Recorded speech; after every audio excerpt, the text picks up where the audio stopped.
अजीज़ दोस्तों, अस्सलाम वालेकुम, नमस्ते, सत श्री अकाल, जय जिनेंद्र, गुड आफ्टरनून। अजीज़ दोस्तों, आज की वीडियो के 3 टॉपिक हैं। Pakistan, Afghanistan, India gas pipeline का जो एक प्रपोजल है उसके ऊपर। दूसरा, ईरान की चाबहार पोर्ट और ग्वादर पोर्ट जो कि 72 किलोमीटर के फासले पे हैं एक दूसरे के, उसके हवाले से कि ग्वादर चाइना के पास है और चाबहार ऑन पेपर इंडिया के पास है, उसके ऊपर कुछ डिटेल्स। इसके अलावा यूक्रेन के फॉरेन मिनिस्टर पाकिस्तान आए हुए थे और उसमें क्या डेवलपमेंट हुई उसके हवाले से कुछ चीज़ें आपके सामने रखना चाहूँगा। अजीज़ दोस्तों, पहले शुरू करते हैं यूक्रेन के जो फॉरेन मिनिस्टर पाकिस्तान में आए हैं उसके हवाले से कि देखें, पाकिस्तान में यूक्रेन के फॉरेन मिनिस्टर दिमित्रो कुलेबा आए थे 20 जुलाई को और उन्होंने वहाँ पे कुछ डिस्कशंस की हैं जो कि पब्लिक नहीं की जा रही और बताया नहीं जा रहा कि ये क्या ख़ास बातें हुई। 1993 में यूक्रेन और पाकिस्तान के दरमियान रिलेशनशिप्स डेवलप हुए। इसके बाद ये पहला कोई हाई लेवल मिनिस्टर लेवल का दौरा पाकिस्तान का है। सवाल यहाँ पे ये पैदा होता है कि 30 साल तक कोई दौरा नहीं हुआ, ये कौन सा वक्त था दौरा करने का। इस हवाले से मैंने आपको पिछली वीडियो में बताया था कि पाकिस्तान के आर्मी के एक जनरल ने एक जर्नलिस्ट को, सीनियर जर्नलिस्ट को ये बताया था कि अब पाकिस्तान से यूक्रेन जंग के लिए रिक्रूटमेंट तैयार होगी भाड़े की फ़ौज की, और फी बंदा $3,300 देने की बात की गई है। $3,300 का मतलब है 10 लाख रुपया। तो कोई भी तैयार हो जाएगा जो 25 लाख रुपया 30 लाख रुपया खर्च करके यूरोप जाने के लिए तैयार होते हैं, तो वो फिर यूक्रेन से पोलैंड और यूरोप में घुसना भी आसान है कि ये लोग वहाँ जाएंगे लड़ने के लिए और निकल लेंगे। इसके अलावा कई अरसे से, पिछले 1 साल से ये खबर भी चल रही है कि पाकिस्तान यूक्रेन को हथियार सप्लाई करता है। ये सब खबरें थीं। ये जो कोलेबो आए अपने पाकिस्तान, तो जब मीटिंगें हुई बिलावल भुट्टो से फॉरेन मिनिस्ट्री में, इधर उधर कोई ख़बर बाहर नहीं निकली। फिर जॉइंट प्रेस कॉन्फ्रेंस हुई तो उसमें यूक्रेन ने पाकिस्तान को सख्ती से कहा था कि इसमें कोई रशियन जर्नलिस्ट नहीं चाहिए। तो पाकिस्तान ने पूरी स्क्रूटनी की, स्कैनिंग करके देखा कि कोई रशियन जर्नलिस्ट ना जाए, लेकिन काफ़ी फॉरेन जर्नलिस्ट थे। उसमें एक रशियन जर्नलिस्ट पहुंच गया अंदर किसी तरीके से, और ड्यूरिंग द प्रेस कॉन्फ्रेंस इसने पाकिस्तान और यूक्रेन के फॉरेन मिनिस्टर से सवाल किया, बिलावल भुट्टो से और उससे, कि पाकिस्तान हथियार सप्लाई कर रहा है यूक्रेन को, और इस मीटिंग में आपकी जो हुई है बिलावल भुट्टो की और कोलेबो की, इसमें यूक्रेन को हथियार सप्लाई करने के हवाले से क्या बात हुई है और ये सब चीज़ें। तो उन्होंने, मीटिंग वालों ने उस जर्नलिस्ट को उठा के बाहर फेंक दिया। जवाब देना तो दूर की बात, उसको उठा के ही बाहर फेंक दिया कि रशियंस आर नॉट अलाउड। ये इसका मतलब दाल में काला बहुत काला है। फिर पाकिस्तान की फॉरेन ऑफिस की जो इंचार्ज हैं, फॉरेन ऑफिस की स्पोक्स पर्सन मुमताज़ ज़हरा बलोच, जो कि फॉरेन ऑफिस की प्रेस ब्रीफिंग्स करती रहती हैं, उनकी प्रेस ब्रीफिंग में वो जर्नलिस्ट, रशियन जर्नलिस्ट मौजूद था और उसने फिर वही सवाल किया और वो सवाल की इजाज़त नहीं मिली। तो फिर उसने दूसरा सवाल किया कि पाकिस्तान ने यूक्रेन को ह्यूमैनिटेरियन मदद भेजी थी, तो रशिया भी तो जंग में है, तो रशिया को ह्यूमैनिटेरियन मदद क्यों नहीं भेजी, और यूक्रेन को कितनी ह्यूमैनिटेरियन मदद भेजी थी। तो मुमताज़ ज़हरा बलोच ने का गोल घुमा दी बात। दरअसल मेरे पास फिगर है नहीं और मुझे नहीं पता कि क्या भेजा था, लेकिन यह है कि हमारे दोनों मुल्कों से दोस्ताना ताल्लुकात हैं, रशिया से भी दोस्ताना ताल्लुकात हैं वगैरह वगैरह। अब सिचुएशन ये है कि पाकिस्तान घुटने घुटने तक यूक्रेन रशिया वार में फंसा हुआ है। दूसरी तरफ पाकिस्तान के लालची रूलिंग ओलिगार्की ये चाहती है कि रशिया से भी फ़ायदे उठाते रहें, तेल मिल जाए, ये गंदम मिल जाए वगैरह वगैरह। इस उसमें दो तरफ की जो बिल्ली होती है ना, वो मार खाती है। पाकिस्तान हमेशा ये करता है, चाइना अमेरिका के बीच में भी खेलता रहता है, दोनों से माल बटोरने के चक्कर में होता है। इस पे एक साहब ने एक बड़ा अच्छा तज्जिया किया है, वो मैं आपके सामने रखूँगा। इसमें उन लोगों को भी जवाब मिल जाएगा कि न्यूक्लियर वेपन जो हैं वो पाकिस्तान के कितने सेफ हैं और उनकी क्या हैसियत है। तो ये आपके सामने मैं इन साहब की पोजीशन रखूँगा कि किस तरह पाकिस्तान आईएमएफ से एक टेम्पररी बेल आउट पैकेज तो ले लिया है, लेकिन पाकिस्तान बच नहीं सकता अपनी बर्बादी से, और पाकिस्तान बहुत बुरी तरह घिरा हुआ है, अपनी बर्बादी की तरफ सफ़र इसका जारी है। आईएमएफ के साथ होने वाले एग्रीमेंट पर खुशियां मनाना तो दूर की बात, अगर आपको ये पता चल जाए कि इस एग्रीमेंट का क्या खमियाजा पाकिस्तान को भुगतना पड़ सकता है तो आपके पैरों के नीचे से ज़मीन निकल जाए। शायद आपको ये इल्म ना हो कि इस एग्रीमेंट के बाद पाकिस्तान आईएमएफ से कर्ज लेने वाले ममालिक में, यानी आईएमएफ की तारीख में जिन ममालिक ने आईएमएफ से कर्ज लिया उनमें पाकिस्तान तरक्की करते करते चौथे नंबर पर आ गया है। तीसरे नंबर पर यूक्रेन, दूसरे नंबर पर इजिप्ट और पहले नंबर पर अर्जेंटीना है। अर्जेंटीना और इजिप्ट के हवाले से शायद आप जानते हों कि इन ममालिक की माशी बदहाली की वजह सियासत में फ़ौज की मुदाखलत थी, लेकिन यूक्रेन के हवाले से शायद आपको ये मालूम ना हो कि यूक्रेन 8.25 लाख आर्मी और दुनिया के तीसरे न्यूक्लियर आर्सेनल वाला मुल्क था, लेकिन 1996 में क्योंकि यूक्रेन की माली हालात बहुत ख़राब हो चुके थे, सो उसे एक एग्रीमेंट करना पड़ा जिसके तहत उसे अपने तमाम न्यूक्लियर एसेट्स जो थे उनसे दस्तबरदार होना पड़ा। लेकिन इसके बावजूद वो माली तौर पर बैनुल अक़वामी बरादरी से जो तवक्को वाबस्ता किए हुए था वो पूरी नहीं हुई, और नतीजा ये निकला कि खाया पिया कुछ नहीं, गिलास तोड़ा बहरान है। पाकिस्तान के साथ भी बिल्कुल ऐसे ही हो सकता है, क्योंकि पाकिस्तान भी यूक्रेन की तरह का एक मुल्क है। पाकिस्तान के माली हालात भी बेहद ख़राब हैं, पाकिस्तान के पास भी एक बहुत बड़ी फ़ौज है और पाकिस्तान भी एक न्यूक्लियर पावर है। लेकिन इससे पहले ये जान लेना ज़रूरी है कि पाकिस्तान दुनिया के ख़तरनाक तरीन ममालिक में भी शुमार किया जाता है। शायद आपके इल्म में हो कि दुनिया में एक इदारा ऐसा है जिसका नाम institute of economics and peace है, जो एक ग्लोबल पीस इंडेक्स बनाता है, जिससे ये पता चलता है कि दुनिया के अमन को किन ममालिक से सबसे ज़्यादा ख़तरा है। ये फहरिस्त 23 अमूर को मद्देनज़र रखकर बनाई जाती है, जिन्हें 3 उन्वानों में तकसीम किया जाता है। Number 1 safety and security, number 2 on going conflict, यानी जो बाहमी झगड़े उस मुल्क में जारी होते हैं, और नंबर 3 मिलिटराइजेशन। और इन तीनों ये जो हेडिंग्स हैं जिनके अंदर ये 23 अमूर रखे गए हैं, इनकी आउटकम क्या होती है, इनका नतीजा क्या निकलता है, वो ये है कि किस मुल्क में पॉलिटिकल टेरर कितना है। नंबर 2, किस मुल्क में ये जो बाहमी झगड़े होते हैं उनसे मरने वालों की तादाद क्या होती है। और नंबर 3, किस मुल्क में मर्डर रेट यानी कत्ल की शरह क्या है।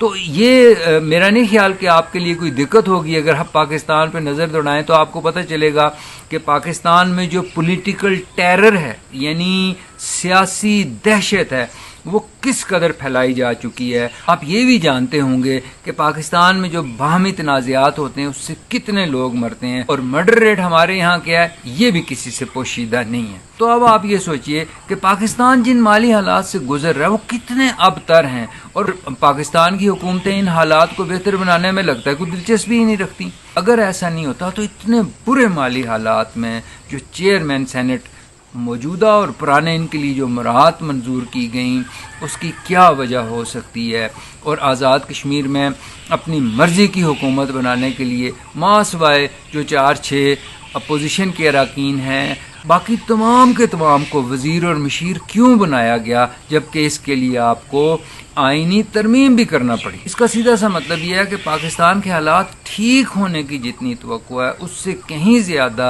इसका इम्कान है कि ये हालात और ज़्यादा ख़राब होंगे। तो उसके बाद क्या होगा? उसके बाद बैनुल अक़वामी बरादरी आपको यही कहेगी, जिसकी एंटीसिपेशंस भी हो रही हैं, सारी दुनिया ये बात जानती है, सिर्फ हमें मालूम नहीं है। वो जो कहते हैं ना कि जाने ना जाने गुल ही ना जाने, बाग तो सारा जाने है। फिर पाकिस्तान को ये कहा जाएगा कि जी आप तो क्योंकि दुनिया के ख़तरनाक तरीन ममालिक की फहरिस्त में 17वें नंबर पर हैं, आपसे दुनिया के अमन को ख़तरा है, सो आप माली तौर पर भी बहुत कमज़ोर हैं, तो आपको हम माली तौर पर उसी सूरत में सहारा दे सकते हैं कि आप यूँ कीजिए कि आप अपने जो न्यूक्लियर एसेट्स हैं वो यूक्रेन की तरह उनसे दस्तबरदार हो जाएं। तो पाकिस्तान के पास क्या ऑप्शन रहेगी? वही जो यूक्रेन के पास थी कि खाया पिया कुछ नहीं, गिलास तोड़ा 12 आने। मैं आपको ये भी बता दूं कि जब बैनुल अक़वामी बरादरी इस तरह के एग्रीमेंट के ज़रिए जैसा यूक्रेन के साथ किया गया आपको आपके न्यूक्लियर आर्सेनल से फारग करेगी, तो उसके बाद वो आपको ख़तरनाक तरीन ममालिक की फहरिस्त से भी निकालने की कोशिश करेगी ताकि आपसे दुनिया के अमन को ख़तरा ना हो। इसका मतलब ये है कि आप जिस गड्ढे में गिरने से बचने के लिए ये सब कुछ कर रहे हैं, जो पिछले 1 साल से दिखाई दे रहा है, ये करने के बाद दरअसल आप उस गड्ढे में गिरेंगे। अगर आपने अक्ल से काम न लिया और ये जिस रविश पर आप चल रहे हैं इसको खैराबाद ना कहा, तो यकीन मानिए कि आपका हाल वही होगा जो यूक्रेन का हुआ, और उसके बाद आपके पास हाथ मलने के सिवा कोई चारा नहीं रहेगा। तो अजीज़ दोस्तों, ये आपके सामने जो सिचुएशन थी, इस हवाले से आगे हम बढ़ेंगे कि देखें, चाबहार पोर्ट ईरान का एक पोर्ट है और स्ट्रेटेजिकली बहुत इम्पोर्टेंट है। एक है स्ट्रेट ऑफ हर्मुज़, ये जो है ना, ये अरब कंट्रीज़ जो मेन ऑयल प्रोड्यूसिंग इलाके हैं उसका वो छोटा सा पॉइंट है बोटल नेक की तरह, जहाँ पे ये समंदर लगता है। वहाँ पे ईरान की बंदर अब्बास पोर्ट है जो कि ईरान की सबसे बड़ी पोर्ट है, और वहाँ पे इमारात, ओमान, सऊदी अरब का दहरान वगैरह, ये पूरा इम्पोर्टेंट ऑयल एक्सपोर्टिंग रूट है। और अगर कोई बड़ी जंग होती है या कोई मसला होता है ना, तो वो ब्लॉक हो जाएगा और सारी ट्रेडिंग रुक जाएगी। तो उसके हिसाब से चाबहार पोर्ट है ना, उससे थोड़ा हट के है, और उस blockage in case of war blockage से ये पोर्ट बच जाएगी। तो भारत है ना, वो शुरू से इंटरेस्ट ले रहा था कि चाबहार पोर्ट पे हम कोई हिसाब किताब कर लें, लेकिन मसला ये होता है कि ईरान है ना, उसके ऊपर अमेरिका ने पाबंदियां रखी हुई हैं, तो उसकी वजह से इन्वेस्टर डरता है, और भारत भी इस हवाले से थोड़ा शशोपंज में था कि क्या किया जाए क्या ना किया जाए। और लेकिन असल मकसद ये था कि चाबहार भारत है ना, वो अपनी जो पोर्ट है कांडला पोर्ट गुजरात से डायरेक्ट चाबहार थोड़ी देर में ही शिप पहुंच सकते हैं। तो भारत अपना जितना भी एक्सपोर्ट है वो कांडला से चाबहार बाय शिप, और फिर आगे बाय रोड ईरान से अफ़गानिस्तान होते हुए सेंट्रल एशिया, तो एक रूट बन जाता है सेंट्रल एशिया तक। ये चीज़ों की ज़रूरत ना पड़ती अगर पीओके गिलगित बल्तिस्तान भारत के पास होते, तो भारत का डायरेक्ट ज़मीनी बॉर्डर मिल जाता है अफ़गानिस्तान से। लेकिन ये मजबूरी इस सूरत में आई कि वो भारत के पास थे नहीं। तो अरसे से भारत कोशिश कर रहा था कि इस पोर्ट का हिसाब किताब भारत के पास आ जाए, और इसके लिए भारत की कंपनियां, भारत की गवर्नमेंट इस पे कोशिश करती रही कि किसी तरह चाबहार के हवाले से कोई एग्रीमेंट हो जाए। तो पहली बार 2003 में जब बीजेपी की सरकार थी, उस वक्त इस पे कोशिश की गई कि एक ईरान के साथ कॉन्ट्रैक्ट किया जाए और इस पोर्ट को हासिल किया जाए, और उस पे 2003 में बातचीत भी हुई। 2004 में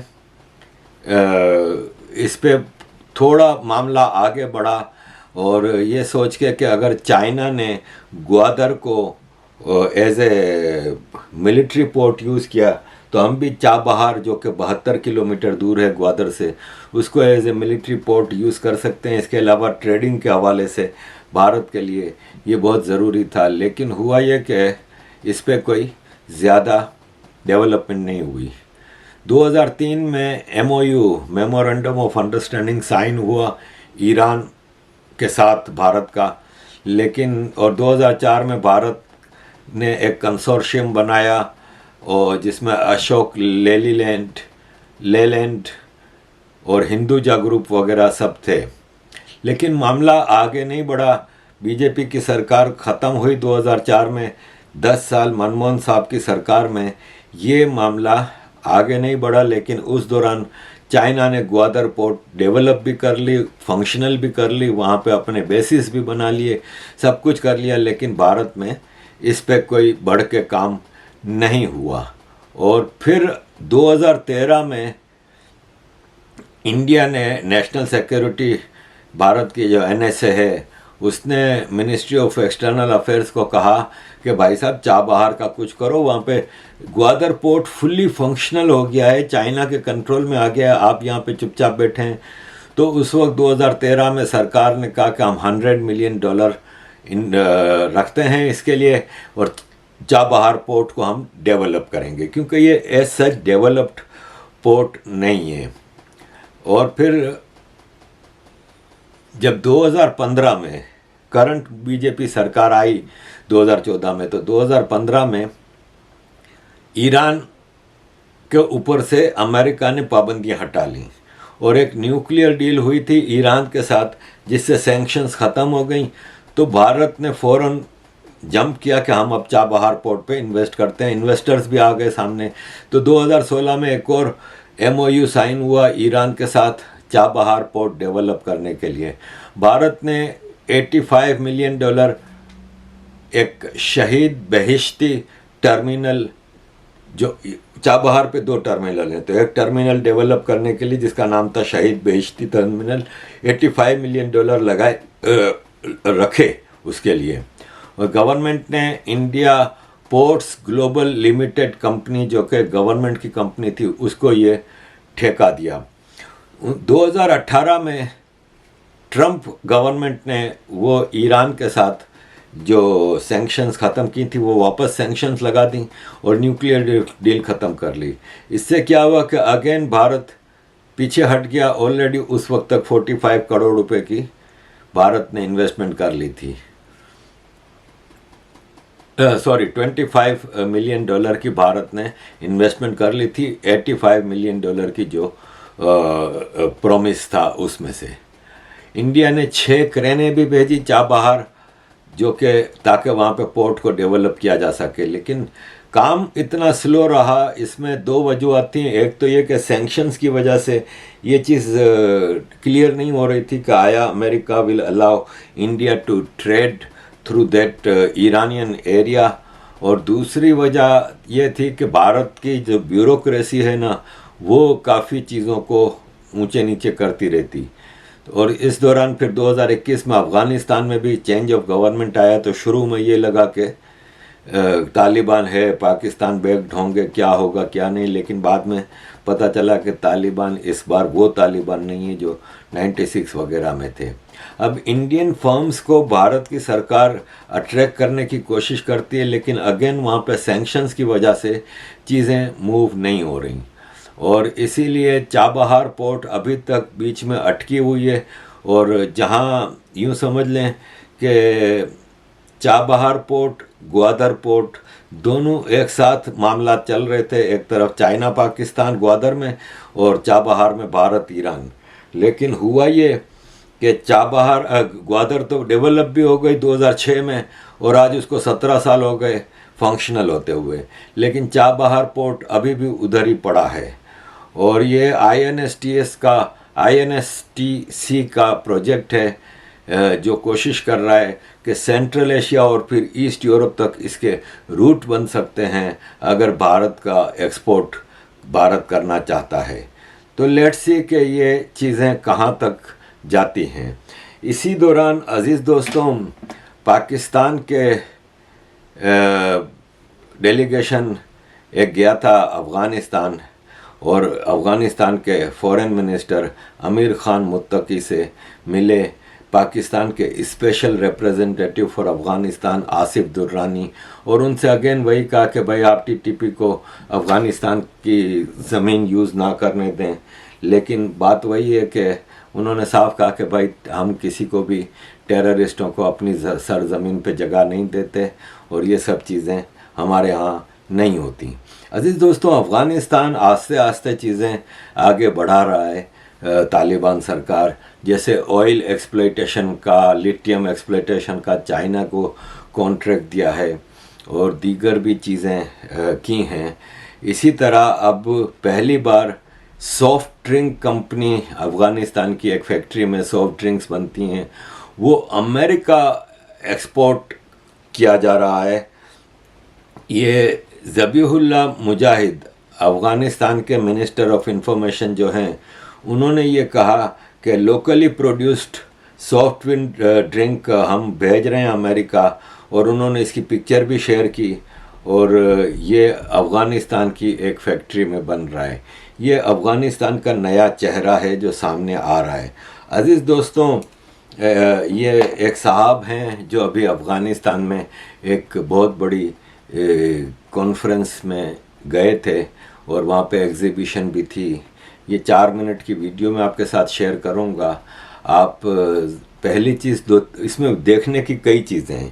पहली चीज़ तो ये देखिएगा कि ये कॉन्फ्रेंस देख के आपको कहीं से नहीं लगेगा कि ये अफ़गानिस्तान में तालिबान सरकार में हो रही है। इतना मतलब ज़बरदस्त सिस्टम था, और ये साहब वहाँ पे बता रहे हैं कि हमने यहाँ पे अफ़गानिस्तान के मिनिस्टर्स इस कॉन्फ्रेंस में आए, हायरार्की के लोग आए, लेकिन कोई प्रोटोकॉल नहीं दिखा। प्रोटोकॉल जैसे हम यूरोप में भी हम आदी नहीं हैं प्रोटोकॉल देखने के। हमारे पाकिस्तान में तो एक मिनिस्टर निकल जाए तो 25-30 गाड़ियों का काफ़िला होता है, चीफ मिनिस्टर निकल जाए तो 100 गाड़ियों का काफ़िला होता है, और प्राइम मिनिस्टर निकल जाए तो हेलीकॉप्टर और पता नहीं कितनी गाड़ियाँ और क्या क्या होती हैं। लेकिन वहाँ पे प्रोटोकॉल नहीं था। यही चीज़ मैं भी आपको बताता रहता हूँ कि तालिबान है ना, उनमें एक तो करप्शन का मसला नहीं है, दूसरा उनके खर्चे नहीं है।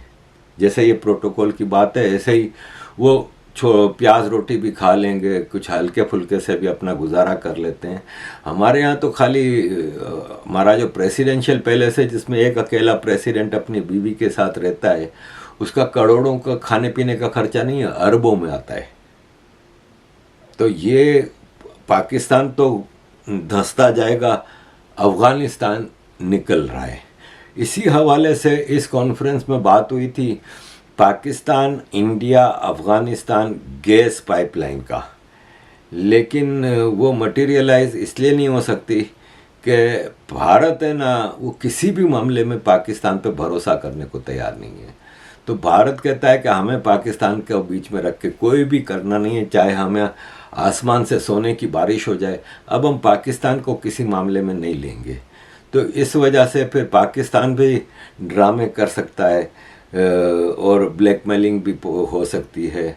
इसीलिए भारत चाहता है कि चाबहार पोर्ट से ये रूट बने। तो अजीज़ दोस्तों, ये साहब की वीडियो मैं आपके सामने रखना चाहूँगा, जिसमें आपको कई पॉइंट्स देखने जैसे होंगे। ये साहब पाकिस्तान से गए थे अफ़गानिस्तान इस कॉन्फ्रेंस में। अजीज़ दोस्तों, thank you very much for all your support, kindly keep supporting. कि हम इतने सारी चीज़ें एक साथ कर रहे हैं और ऑल अलोन में कर रहा हूँ, आपके सामने सारी चीज़ें हैं कि किस तरह मैं अपने 24 घंटे इसमें लगाता हूँ, लेकिन थोड़ा मुश्किलात बहुत ज़्यादा होती हैं। फंडिंग ना होने की वजह से कई प्रोजेक्ट्स बहुत स्लो चलते हैं, तो होपफुली आपकी मदद जारी रहे। अस्सलाम वालेकुम अजीज दोस्तों, थैंक यू। सामाईन, नाज़रीन, उम्मीद करता हूँ सब खैरियत से हो कि मैं आज अफगानिस्तान के शहर काबुल में हूँ और यहाँ आज इनका सेकंड ट्रेड शो था इंटरनेशनल एग्जीबिशन सेंटर में। कल इनकी ओपनिंग थी और माशाल्लाह काफ़ी अच्छी इन्होंने ओपनिंग की, बड़ा उसको सेलिब्रेट किया और उसके साथ साथ काफ़ी सारी डिग्नेटरीज सेंट्रल एशिया से तमाम एम्बेसडर्स, तमाम उनके तजारत के वज़ीर और उससे रिलेटेड जितने प्रोजेक्ट्स हैं सबके डिग्नेटरीज और ऑफिसर्स आए हुए थे। अभी मैं इस हाल में खड़ा हूँ, आप यहाँ रश देख रहे हैं। आज एग्जीबिशन का दूसरा दिन है और ऐसा लगता ही नहीं है कि ये मुल्क हालत जंग में रहा। और कल उन्होंने एक एक चीज़ को एलिब्रेट किया, अपने हमें इतनी रिस्पेक्ट दी, इतनी इज्जत दी और एक एक शख्स से मिले, वो उनका स्टाफ आके मिला कि जो काम करना है हम आपको फुली फैसिलिटेट करेंगे और सिक्योरिटी भी देंगे और आप हमें मतलब B2B मीटिंग्स भी की, बिठा के लंच करवाए, डिनर करवाए, कोई खर्चा पानी की बात नहीं। और सबसे बड़ी मजे की बात थी कि कोई प्रोटोकॉल नहीं था, बड़ी सादगी का माहौल था और ना कोई ऐसी सियासत थी कि फील होता हो कि यार ये कुछ ड्रामा कर। और वो किसी ने क्या खूब कहा है कि बातें नहीं काम बोलता है, तो जब आप काम करते हैं तो खुद ही बोलता है ना। अब ये देखें, ये मुल्क है 50 साल हालत जंग में रहा और ये इतनी मेहनत कर रहे हैं, जैसे कि हम अपना गुजारती घर बनाते हैं तो मेहनत करते हैं, अपने बच्चों के साथ मेहनत करते हैं। तो ये कहते हैं ये मुल्क के बच्चे हमारे बच्चे। तो दिल खुश भी था बड़ा कि यार चले हमसाया मुल्क में इतनी तरक्की हो रही है और मतलब इनके शहर, इनके मतलब रूल्स रेगुलेशन देखें, मज़ा आ रहा। उसके अलावा जो इम्पोर्टेंट बात थी कि कहते हैं ना वो, बल्कि मैं क्या ही देता हूँ, कहते हैं जो कर्जदार होता है ना वो उसकी मिसाल ऐसे होती है जैसे वो किसी की बीवी है। तो बस हमारी मिसाल भी, हम भी एक मुल्क है, इस व्लॉग में मैं नाम नहीं लूँगा, हम भी उसकी बीवी है, वो हमारे साथ जो करना चाहे वो कर रहा है। कल शर्मिंदगी इस बात पे हुई कि यहाँ पर पाकिस्तान और सेंट्रल एशिया के और पाकिस्तान और के बिजनेस को डिस्कस किया गया और एक प्रोजेक्ट जो टापी जिसे कहते हैं, Turkmenistan, Afghanistan, Pakistan, India gas pipeline, उस पर काफ़ी डिस्कशन हुई। तो यकीन करें वो लोग हम पे हंस रहे थे, इतनी शर्मिंदगी हो रही थी B2B मीटिंग्स में भी और उनके वज़ीर तजारत भी थे और लोग भी, कि वो कह रहे हैं कि हम तुर्कमेनिस्तान से गैस पाइपलाइन लेके जा रहे हैं इंडिया वाया पाकिस्तान और आप सिर्फ इसमें शामिल हो जाएं, दरमियान से इसका यू ले लें, कनेक्शन ले लें, आपको खर्चा भी नहीं पड़ेगा। लेकिन उन्होंने हमें कहा आपकी गवर्नमेंट ने मना कर दिया, वो कह रहे हैं हमें इजाज़त नहीं। और ये सुन के बड़ी परेशानी भी, दुख भी हुआ कि यार हम तो हमारी तो जैसे तैसे गुजर रही है, हमारे बच्चों का क्या होगा। क्योंकि मैं गवादर में भी कंसल्टेंसी का काम करता हूँ पिछले 20-22 साल से। यकीन करें वहाँ पर भी ईरान ने हमें गैस पाइपलाइन और बिजली अपने बॉर्डर पे सब चीज़ें रेडी करके रखी हुई हैं, लेकिन हम ले नहीं सकते। क्यों जी, माई बाप खफा हुआ। तो बहरहाल मैंने कहा थोड़ा सा आपसे शेयर करूं यहाँ क्या हो रहा है। देखिए बच्चे खुशी से मिल रहे हैं आपस में, सब कई फैमिली को गलत प्रोपेगेंडा किया जाता है कि यहाँ पे अफगानिस्तान में मसला मिसाल ये नहीं आपके सामने, इससे बड़ा सबूत मैं आपको नहीं दे सकता कि सब कुछ आपके सामने चला। बस इस दुआ के साथ काम करूँगा कि बस अल्लाह हमारे मुल्क के खुदादाद पाकिस्तान की खैर करे। बहुत शुक्रिया आपका। वास्सलाम।